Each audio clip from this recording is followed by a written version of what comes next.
抑鬱媽殺 B 女判無限期治療。祖籍四川嘅佢，曾經喺深圳教書，嫁咗俾做巴士司機嘅老公。09年被告嘅阿媽過身，情緒低落。前年生咗 B 女之後，又覺得奶奶唔中意佢，令佢好大壓力。舊年1月確診患抑鬱，但嫌藥費貴，自行停藥，諗過自殺。我現在的樣子變得好醜，我一照鏡子都被自己嚇到了。又覺得個女太細粒，怕養唔大，唔想成為老公嘅包袱，立心求死。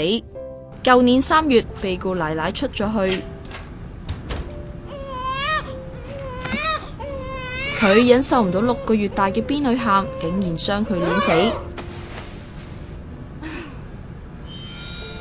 我是去投河自殺，對不起寶寶，要你來世上受6個月的罪。